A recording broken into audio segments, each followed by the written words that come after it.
Hello everyone, welcome back to another job updates. ಈ video related to internship. ಯಾರ್ಯಾರು ಇಂಟರ್ನ್ಶಿಪ್ಪಿಗೆ ನೋಡ್ತಾ ಇದ್ದೀರಾ, you might be in third year, you might be in final year, ನೀವೊಂದು ಒಳ್ಳೆ ಇಂಟರ್ನ್ಶಿಪ್ಪನ್ನು ಮಾಡಬೇಕು ಅಂತ ವೆಯ್ಟ್ ಮಾಡ್ತಾ ಇದ್ದೀರಾ, ನಿಮಗೋಸ್ಕರ ಈ ವಿಡಿಯೋ ಆಗಿರುತ್ತೆ. ಟಿಲ್ ದ ಎಂಡ್ ವಾಚ್ ಮಾಡಿ. ಲೊಕೇಶನ್ ಯಾವುದು, ಕಂಪನಿ ಯಾವುದು, ಪೊಸಿಷನ್ ಏನು, ನಿಮ್ಮಿಂದ ಏನು ಸ್ಕಿಲ್ಸನ್ನು ಎಕ್ಸ್ಪೆಕ್ಟ್ ಮಾಡ್ತಾ ಇದ್ದಾರೆ, ಅದೆಲ್ಲದನ್ನು ಕೂಡ ಈ ವಿಡಿಯೋದಲ್ಲಿ ನಾನು ಡಿಸ್ಕಸ್ ಮಾಡ್ತಾ ಇದ್ದೇನೆ. ಒಂದು ವೇಳೆ ನೀವು ಈ ಚಾನಲ್ಗೆ ಹೊಸಬರಾಗಿದ್ದರೆ ದಯವಿಟ್ಟು ಸಬ್ಸ್ಕ್ರೈಬ್ ಮಾಡೋದನ್ನು ಮರಿಬೇಡಿ. ಅದೇ ರೀತಿ ನಿಮ್ಮ ಫ್ರೆಂಡ್ಸು, ಫ್ಯಾಮಿಲಿ, ರಿಲೇಟಿವ್ಸು, ನೈಬರ್ಸು ಅವ್ರ ಸೀನಿಯರ್ಸು, ಕ್ಲಾಸ್ಮೇಟ್ಸು ಯಾರೇ ಆಗಲಿ ಜಾಬಿಗಾಗಿರ್ಬೋದು, ಫ್ರೆಷರ್ಸ್ ಜಾಬ್ ಆಗಿರ್ಬೋದು ಅಥವಾ ಇಂಟರ್ನ್ಶಿಪ್ ರಿಲೇಟೆಡ್ ಹುಡುಕ್ತಾ ಇದ್ದರೆ, ಜಾಬನ್ನು ಹುಡುಕ್ತಾ ಇದ್ದರೆ ದಯವಿಟ್ಟು ಈ ಚಾನಲನ್ನು ಅವರಿಗೆ ಸಜೆಸ್ಟ್ ಮಾಡಿ. ಸೊ ದ್ಯಾಟ್ ನಾನು ಫ್ರೆಷರ್ಸ್ ಜಾಬ್ ಅಪ್ಡೇಟ್ಸ್ಗಳನ್ನು, ಇಂಟರ್ನ್ಶಿಪ್ ಓಪನಿಂಗ್ಸ್ಗಳನ್ನು ಈ ಚಾನಲಲ್ಲಿ ಅಪ್ಲೋಡ್ ಮಾಡ್ತಾ ಇರ್ತಾನೆ. ಇದು ನಿಮಗೆ ಆನ್ ಟೈಮ್ ರೀಚ್ ಆದರೆ, ನೀವು ಆನ್ ಟೈಮ್ ಅಪ್ಲೈ ಮಾಡಿದರೆ ನಿಮಗೆ ಜಾಬ್ ಸಿಗೋ ಚಾನ್ಸಸ್ ಇರುತ್ತೆ. ಓಕೆ, ಸೊ ಅವ್ರ ಮುಂದೆ ಫರ್ದರ್ ಪ್ರೊಸೆಸ್ ಇದೆ. ನಿಮಗೆ ರೆಸ್ಯೂಮೇನ ಅಪ್ಲೋಡ್ ಮಾಡಲಿಕ್ಕೆ ಹೇಳ್ತಾರೆ, ಅದಾದ ನಂತರ ಫಸ್ಟ್ ರೌಂಡ್ ಇರುತ್ತೆ, then there are many rounds. But ಆದರೂ ಕೂಡ ಎಲ್ಲೆಲ್ಲಿ ಜಾಬ್ ಓಪನಿಂಗ್ಸ್ ಇದೆ, ಮೈಟ್ ಬಿ ಇಂಟರ್ನ್ಶಿಪ್ ಇರ್ಬೋದು ಅಥವಾ ಫ್ರೆಷರ್ಸ್ ಜಾಬ್ ಓಪನಿಂಗ್ಸ್ ಇರ್ಬೋದು, ಅದನ್ನು ಆನ್ ಟೈಮ್ ನಾನು ಈ ಚಾನಲಲ್ಲಿ ಅಪ್ಲೋಡ್ ಮಾಡ್ತಾ ಇರ್ತಾನೆ. ನೀವು ಹೊಸಬರಾಗಿದ್ದರೆ ಸಬ್ಸ್ಕ್ರೈಬ್ ಮಾಡ್ಕೊಳ್ಳಿ. ಅದೇ ರೀತಿ ನಿಮ್ಗೆ ಈ ಚಾನಲಲ್ಲಿ ಕೊಡ್ತಾ ಇರುವಂಥ ಕಂಟೆಂಟ್ಗಳು ಯೂಸ್ಫುಲ್ ಆಗ್ತಾ ಇದ್ದರೆ ನಿಮ್ಮ ಫ್ರೆಂಡ್ಸ್ ಜೊತೆ ಶೇರ್ ಮಾಡಿ ಅಂತ ಹೇಳ್ತಾ ಈ ವಿಡಿಯೋವನ್ನು ಸ್ಟಾರ್ಟ್ ಮಾಡ್ತಾ ಇದ್ದಾನೆ. ಮೊದಲಿಗೆ ಕಂಪನಿನ ಡಿಸ್ಕಸ್ ಮಾಡ್ತೇನೆ, ಅದಾದ ನಂತರ ರೋಲ್ ಇರ್ಬೋದು ಅಥವಾ ಎಲ್ಲಿ ಲೊಕೇಶನ್ ಯಾವುದು ಅದೆಲ್ಲದನ್ನು ಕೂಡ ಈ ವಿಡಿಯೋದಲ್ಲಿ ನಾನು ಡಿಸ್ಕಸ್ ಮಾಡ್ತೇನೆ.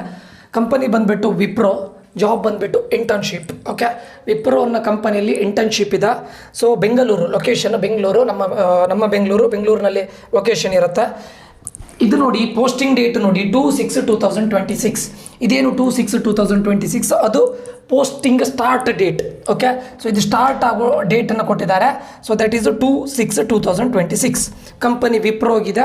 It is a leading technology service and consulting company focused on building innovative solutions that addresses clients most complex digital transformation needs. So ನನ್ನ ಕಂಪನಿ ಬಗ್ಗೆ ಜಾಸ್ತಿ ಇದು ಮಾಡೋದಿಲ್ಲ. ಇನ್ ಕೇಸ್ ನಿಮ್ಮ ರೆಸ್ಯೂಮೆ ಶಾರ್ಟ್ ಲಿಸ್ಟ್ ಆದರೆ ದಯವಿಟ್ಟು ಕಂಪನಿ ಬಗ್ಗೆನೂ ನೋಡ್ಕೊಂಡು ಹೋಗಿ, ಸುಮ್ಮನೆ ಹೋಗಿ ವಿಪ್ರೋಗೆ ಹೋಗಿ ಇದಾಗೋದಿಲ್ಲ. ಒಂದು ಸಾಫ್ಟ್ವೇರ್ ನೀವೀಗ ಇದರಲ್ಲಿ ರಿಜಿಸ್ಟರ್ ಆದ ನಂತರ ನಿಮ್ಮ ರೆಸ್ಯೂಮೇನ ಅಪ್ಲೋಡ್ ಮಾಡ್ತೀರಾ, ಅದಾದ ನಂತರ ನಿಮ್ಮ ರೆಸ್ಯೂಮೆ ಅನ್ನೋದು ಅವರಿಗೆ ಮ್ಯಾಚ್ ಆದರೆ ಅವ್ರು ನಿಮ್ಮನ್ನು ಶಾರ್ಟ್ ಲಿಸ್ಟ್ ಮಾಡ್ತಾರೆ. ಸೊ ಆವಾಗ ದಯವಿಟ್ಟು ಕಂಪನಿ ಬಗ್ಗೆನೂ ನೋಡ್ಕೊಂಡು ಹೋಗಿ. ಅದ್ರ ಬಗ್ಗೆ ನಾನು ಜಾಸ್ತಿ ಡಿಸ್ಕಸ್ ಮಾಡೋದಿಲ್ಲ.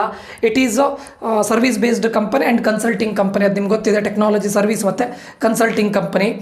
ರೋಲ್ ಪರ್ಪಸ್ ನೋಡಿ, the purpose of this role is to design, develop and troubleshoot solutions, designs, models, simulations on various software as per client's requirement and project requirement.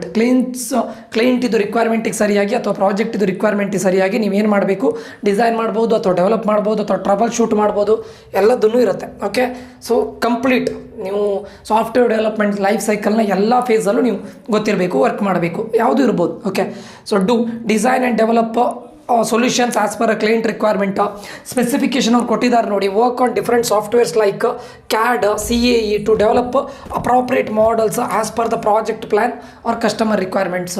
ಅಂದರೆ ಡಿಫ್ರೆಂಟ್ ಸಾಫ್ಟ್ವೇರ್ಸ್ ಯಾವುದು CAD ಆಗಿರ್ಬೋದು ಅಥವಾ CAE ಆಗಿರ್ಬೋದು, ಅದರಲ್ಲಿ work ಮಾಡಬೇಕು. Work ಏನಂತ ಕೇಳಿದ್ರೆ it depends on the requirements. Okay, test the prototype and designs produced on the softwares and check all the boundary conditions. ಅಂದರೆ ಇಂಪ್ಯಾಕ್ಟ್ ಅನಾಲಿಸಿಸ್ ಇರ್ಬೋದು, ಸ್ಟ್ರೆಸ್ ಅನಾಲಿಸಿಸ್ ಇರ್ಬೋದು, ಇದೆಲ್ಲದನ್ನು ನೀವು ಚೆಕ್ ಮಾಡಬೇಕು. Third one, produce specifications and determine operational feasibility by integrating software components into a fully functional software system.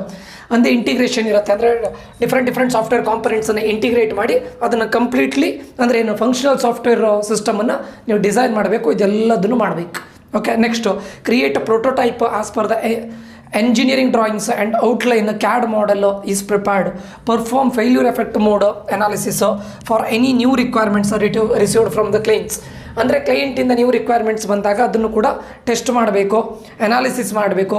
Provide optimised solution to the client by running simultations in virtual environment. Then ensure software is updated with the latest features to make it cost effective for the client. Enhance applications solution by identifying opportunities for improvement, making recommendations and designing and implementing systems. Follow industry standard operating procedures for various process and systems as per the client requirement while modeling a solution on the software. ಅಂದರೆ design ಇಂದ deployment ವರೆಗೆ, deployment ಆದ ನಂತರ ಅದನ್ನು maintain ಮಾಡೋವರೆಗೂ ಕೂಡ ನಿಮ್ಮ job ಇದೆ. Okay, complete end to end. Okay, perform defect fixing raised by the client or software integration team while solving the tickets raised. Ticket ಅನ್ನು ಅಸೈನ್ ಮಾಡ್ತಾರೆ, ದಟ್ ಈಸ್ ಯೂಶುವಲ್. ರೆಗ್ಯುಲರ್ ಆಗಿ tickets ಅನ್ನು assign ಮಾಡ್ತಾರೆ. ಏನಾದರೂ tickets assign ಆದರೆ ಏನು problem ಇದೆ ಅದನ್ನು ಸಾಲ್ವ್ ಮಾಡಬೇಕು. Develop software verification plans and quality assurance procedure for the customers. Troubleshoot, debug and upgrade existing system on time and with minimum latency and maximum efficiency. So ಇದೆಲ್ಲ ನಾನು ಇದನ್ನೆಲ್ಲ ಹೇಳ್ತಾ ಹೋಗೋದಿಲ್ಲ. These all are the things. ಅವ್ರು ನಿಮ್ಮಿಂದ ಇದೆಲ್ಲದನ್ನು expect ಮಾಡ್ತಾ ಇದ್ದಾರೆ.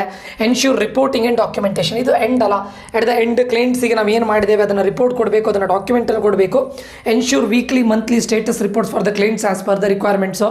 Maintain documents and create a repository of all design changes, recommendations, maintain time sheets for the clients, providing written knowledge transfer history of the project.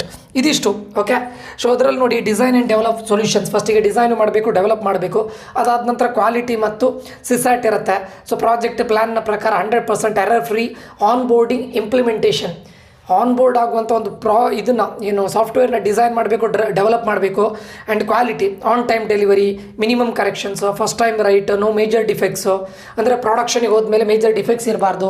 ಒಂದು software ಪ್ರೊಡಕ್ಷನಿಗೆ ಹೋಗೋವರೆಗೂ design ಮಾಡ್ತೀರಾ, develop ಮಾಡ್ತೀರಾ. ಅದಾದ ನಂತರ ನಿಮ್ಮ ಪ್ರೊಡಕ್ಷನಿಗೆ ಹೋದ್ಮೇಲೆ ಅಲ್ಲಿ ಎರರ್ಸ್ ಇರಬಾರ್ದು. ಅಥವಾ ಏನೇ ಅಂದರೆ ಬ್ಯಾಕ್ ಎಂಡಲ್ಲಿ ಇರ್ಬೋದು ಅಥವಾ ಫ್ರಂಟ್ ಎಂಡಲ್ಲಿ ಇರ್ಬೋದು.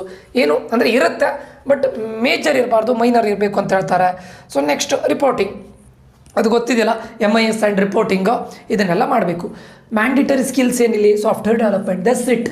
ಅಂದರೆ ನಾನು ಹೇಳಿದೆ ನೋಡಿ, ಬಿಗಿನಿಂಗಿಂದ ಡಿಸೈನ್ ಮಾಡೋದ್ರಿಂದ ಹಿಡಿದು ಡೆಪ್ಲಾಯ್ ಮಾಡೋವರೆಗೂ, ಡಿಸೈನ್ ಟೆಸ್ಟಿಂಗ್ ಇರ್ಬೋದು, ಡೆಪ್ಲಾಯ್ ಮಾಡಿ ಆದಮೇಲೆ ಕೂಡ ನೀವು ಅದನ್ನು ಮೇಂಟೈನ್ ಮಾಡೋದು ಕೂಡ ನಿಮ್ಮ ಕೆಲಸ ಆಗಿರುತ್ತೆ. ಪ್ಲಸ್ ಡಾಕ್ಯುಮೆಂಟೇಷನ್ ಕೂಡ ಮಾಡಬೇಕು. ಓಕೆ. ಸೊ ಯಾರ್ಯಾರು ಇದಕ್ಕೆ ಇಂಟ್ರೆಸ್ಟೆಡ್ ಇದ್ದೀರಾ ದಯವಿಟ್ಟು ಅಪ್ಲೈ ಮಾಡಿ. ಇದರಲ್ಲಿ ಏನು ಅಂಥದ್ದು ಏನು ಇನ್ ಡೆಪ್ತಾಗಿ ಏನು ಕೇಳೋದಿಲ್ಲ, no need to worry. Okay, ಯಾಕಂದರೆ ಇದು ಇಂಟರ್ನ್ಶಿಪ್ ಆಗಿದೆ. ಸೊ ನಿಮ್ಮ ಏನು ಹೇಳ್ತಾರೆ, ಬೇಸಿಕ್ ಫೌಂಡೇಶನ್ ಸ್ಟ್ರಾಂಗ್ ಇದ್ದರೆ ಸರಿ ಅಷ್ಟೇ. ನೀವೇನು ಇಂಜಿನಿಯರಿಂಗಲ್ಲಿ ಓದಿರುವಂಥ ಸಬ್ಜೆಕ್ಟ್ಗಳಿದೆಯಲ್ಲ, ಒಂದು ಸಾಫ್ಟ್ವೇರ್ ಇಂಜಿನಿಯರಿಂಗ್ ಇರ್ಬೋದು ಅಥವಾ ಆಪರೇಟಿಂಗ್ ಸಿಸ್ಟಮ್ ಇರ್ಬೋದು, any programming language, may be C++, Java, Python ಯಾವುದಾದ್ರೂ ಓಕೆ, ಅದನ್ನು ಸ್ಟ್ರಾಂಗ್ ಇರಿ. ದೆನ್ ಕಂಪ್ಯೂಟರ್ ನೆಟ್ವರ್ಕ್ಸ್ ಕೇಳ್ಬೋದು. Then software engineering DBMS, database management system ಬಗ್ಗೆ ಕೇಳ್ತಾರೆ. So these all are basic. ಈಗ ಏನು ಓದಿದ್ದೀರ ನೀವು ಇಂಜಿನಿಯರಿಂಗಲ್ಲಿ ಸಬ್ಜೆಕ್ಟ್ಸ್ಗಳನ್ನು, ಅದನ್ನು ಸ್ಟ್ರಾಂಗ್ ಆಗಿರಿ. ನೀವೇನು ಪ್ರಾಜೆಕ್ಟನ್ನು ಮಾಡಿದ್ದೀರ ಅದನ್ನು ಒಂದು ಸತಿ ನೋಡ್ಕೊಳ್ಳಿ. ಅದ್ರ ಮೇಲೆ ಏನು ಪ್ರಾಜೆಕ್ಟ್ ಹೇಗೆ ವರ್ಕ್ ಆಗುತ್ತೆ, ಏನಿದೆ ಕೋಡು, ಸೊ ಅದನ್ನು ಎಕ್ಸ್ಪ್ಲೈನ್ ಮಾಡೋ ಇದರಲ್ಲಿ ಇರಿ. ರೆಸ್ಯೂಮಲ್ಲಿ ಏನನ್ನು ಮೆನ್ಷನ್ ಮಾಡಿದ್ದಾರೆ ದಯವಿಟ್ಟು ಅದನ್ನು ಸ್ಟ್ರಾಂಗ್ ಆಗಿರಿ, ಇದಕ್ಕೆ ಅಪ್ಲೈ ಮಾಡಿ. ಓಕೆ. ಸೊ ಇದಿಷ್ಟು ಈ ವಿಡಿಯೋದಲ್ಲಿ ಆಗಿರುತ್ತೆ. ಇದು ಯಾರಿಗೆ ಬೇಕು ದಯವಿಟ್ಟು ಅವರಿಗೆ ಕೊಡಿ. ಓಕೆ, ಅವ್ರ ಜೊತೆ ಶೇರ್ ಮಾಡಿ. ಸೊ ರಿಕ್ವೈರ್ಮೆಂಟನ್ನು ನೋಡ್ಕೊಳ್ಳಿ. ರಿಕ್ವೈರ್ಮೆಂಟ್ ಏನಿಲ್ಲ, ಫ್ರೆಷರ್ಸಿಂದ ಅಥವಾ ಇಂಟರ್ನ್ಶಿಪ್ಪಿಗೆ ನಿಮ್ಮಿಂದೇನು ಹೈ ಲೆವೆಲ್ ಎಕ್ಸ್ಪೆಕ್ಟೇಷನ್ ಇರೋದಿಲ್ಲ. ನೀವೇನು ಸಬ್ಜೆಕ್ಟಿವ್ ವೈಸು ಅಥವಾ ನಿಮ್ಮ ಅಕಾಡೆಮಿಕ್ಸಲ್ಲಿ ಒಳ್ಳೆದಿದ್ದರೆ ಸಾಕು. ಸಬ್ಜೆಕ್ಟ್ಸ್ ಬಗ್ಗೆ ಕೇಳ್ತಾರೆ, ಪ್ರಾಜೆಕ್ಟ್ ಬಗ್ಗೆ ಕೇಳ್ತಾರೆ, ಏನಾದರೂ ಸರ್ಟಿಫಿಕೇಷನ್ ಕೋರ್ಸಸ್ ಮಾಡಿದರೆ ಅದ್ರ ಬಗ್ಗೆ ಕೇಳ್ತಾರೆ. That's it. ಅದರಲ್ಲಿ ಸ್ಟ್ರಾಂಗ್ ಮಾಡ್ಕೊಳ್ಳಿ, ಸರಿನಾ? ಆದಷ್ಟು ಬೇಗ ಅಪ್ಲೈ ಮಾಡಿ ಅಂತ ಹೇಳ್ತಾ ಇದ್ದಿಷ್ಟು ಈ ವಿಡಿಯೋದಲ್ಲಿ ಆಗಿರುತ್ತೆ. ಈ ವಿಡಿಯೋ ನಿಮಗೆ ಇನ್ಫಾರ್ಮೇಟಿವ್ ಆಗಿದೆ ಅಂತ ಅಂದ್ಕೊಳ್ತೇನೆ. ಇನ್ಫಾರ್ಮೇಟಿವ್ ಆಗಿದ್ದರೆ ಲೈಕ್ ಮಾಡೋದನ್ನು ಮರಿಬೇಡಿ. ಅದೇ ರೀತಿ ಯಾರಿಗೆ ನೀಡಿದೆ ಅವ್ರ ಜೊತೆ ಶೇರ್ ಮಾಡಿ ಅಂತ ಹೇಳ್ತಾ ಇಲ್ಲಿಗೆ ವಿಡಿಯೋ ಎಂಡ್ ಮಾಡ್ತಾ ಇದ್ದೇನೆ. ಮುಂದಿನ ವಿಡಿಯೋದಲ್ಲಿ ಮತ್ತೆ ಸಿಗ್ತೇನೆ. Until that, love you all, bye, take care students.